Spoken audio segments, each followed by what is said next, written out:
एक बात को लेकर के कहा जा रहा है कि बहुत सारा ये हो रहा है, वो हो रहा है। कुछ नहीं हो रहा है। हिमाचल प्रदेश में कोरोना से जो पीड़ित लोग हैं उनका हम इलाज कर रहे हैं, उनकी जिंदगी सलामत पर रहे, उनका जीवन सुरक्षित रहे, इस बात के लिए काम कर रहे हैं। कोरोना वायरस हिमाचल प्रदेश में ज्यादा ना फैले उसको रोकने के लिए एहतियात के तौर पर और उसके साथ साथ में जो सारी सख्ती के साथ जो चीजें की जा सकती थी वो काम हम कर रहे हैं। दूसरी जो इस बात से मैं सहमत हूं कि बहुत सारे लोग ऐसे होते हैं कि ऐसे वक्त का फायदा उठाने की कोशिश करते हैं। जब ऐसे दौर में जब हमारा फोकस सीधा कोविड के खिलाफ इस लड़ाई को लड़ने का है, ऐसी परिस्थिति में कुछ लोग इसका फायदा उठाने की कोशिश करते हैं। एक मामला हमारे ध्यान में आया है, ना हमने अभी उसमें एक पैसा खर्च किया है, ना उस पर पैसा खर्च करेंगे, ना हम पेमेंट करेंगे। सैनिटाइजर के कुछ सैंपल जो है, सैनिटाइजर के सैंपल में सैनिटाइजर किसी ने जानकारी मिली कि भाई उन्होंने मदद के लिए दिया, आगे उसके बिल जनरेट करके जो है उसको बेचने की कोशिश की, पकड़े गए। आज एफआईआर दर्ज करने के लिए हमने कह दिया, विजिलेंस इंक्वायरी के लिए हमने कह दिया, कोई नहीं बचेगा। जो भी इस दौर में ऐसा घिनौना कार्य करेगा उसके खिलाफ सख्त कार्रवाई होगी, सख्त से सख्त कार्रवाई होगी।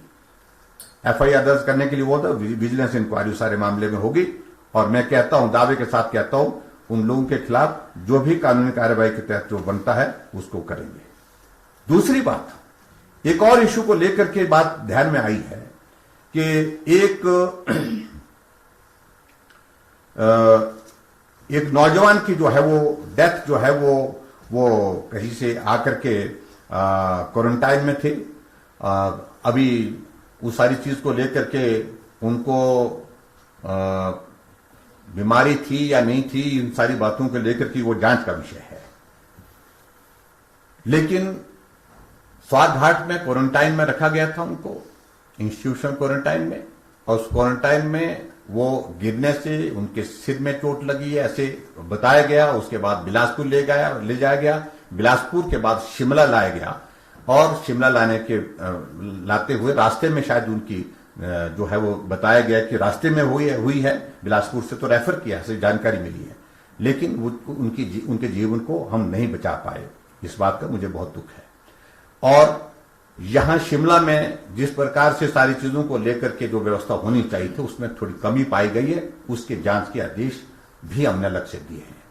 और उसके साथ में ये घटनाक्रम का टोटल जो सारा ये वहां पर क्वारंटाइन में क्या हुआ, बिलासपुर में एम्बुलेंस में आया वो, उसके बाद एम्बुलेंस वालों ने शिमला में उसको पहुंचाने में किस प्रकार से कितना समय लगाया, इन सारी बातों, और उसकी मृत्यु कहां हुई, इस सारी बात की जांच के मैजिस्ट्रियल इंक्वायरी के आदेश करना, ताकि सही बात हमको जानकारी मिले कि उस बच्चे के साथ क्या हुआ है।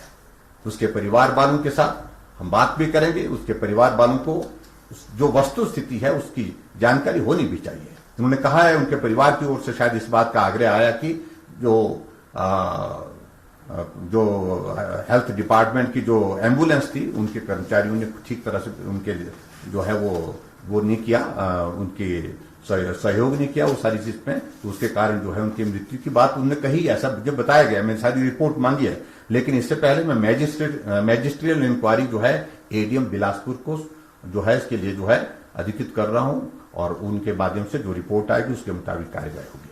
तो मित्रों, ये कुछ बातें थी जिन बातों को लेकर के मुझे लगा कि राजनीतिक दृष्टि से मैं एक बात को लेकर के, मुकेश अग्निहोत्री जी बहुत बोले, आजकल फेसबुक पर वो लाइव रहते हैं, विक्रमादित्य जी फेसबुक पर लाइव रहते हैं।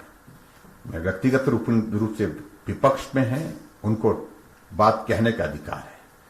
मुकेश अग्निहोत्री अपनी फेसबुक लाइव में कोई 10 बार पंजाब का जिक्र किए, पंजाब के मुख्यमंत्री ने नांदेड़ भेज दिया, लेकिन उनको यह भी मालूम होना चाहिए नांदेड़ से लोग लाए गए और उसमें लगभग 200 लोग जो है पॉजिटिव निकले। पूरे पंजाब में एक एक जगह जहां कहीं नहीं कोरोना था वहां तक पहुंच गया, ऐसी परिस्थिति हुई। उनसे तो ज्यादा मैं उनके बारे में नहीं टिप्पणी कर रहा हूं, लेकिन मैं ये कह रहा हूं कि पंजाब से 100 गुना बेहतर तरीके से हिमाचल को हमने संभाला है। हिमाचल प्रदेश में अगर ये तबलीग वाला मामला नहीं आया होता, 26 मामले सिर्फ उनके आए, और ये घटनाक्रम नहीं होता तो हमारा नंबर आप कल्पना कर सकते कितना कम होता। तो इसलिए मैं बहुत ज्यादा उन पर नहीं कहते। और दूसरे जो महाशय जो अनुभव की बातें अपनी जो सुना रहे हैं, मुझे समझ में नहीं, 25 साल हमको लगे विधानसभा के अंदर होने के लिए। और मुख्यमंत्री के बारे में, मुख्यमंत्री एक इंस्टीट्यूशन है, सहयोग देने की बात कह रहे हैं, अच्छी बात है, सहयोग दीजिए, लेकिन उसके बावजूद टिप्पणी करने में संयम करें। और मैं समझता हूं उचित रहेगा, उनके पिताजी का अनुभव बहुत लंबा है, लेकिन ये दौर भी लंबे दौर तक रहे वो मुख्यमंत्री, ये दौर उन्होंने भी अपने जीवन में नहीं देखा।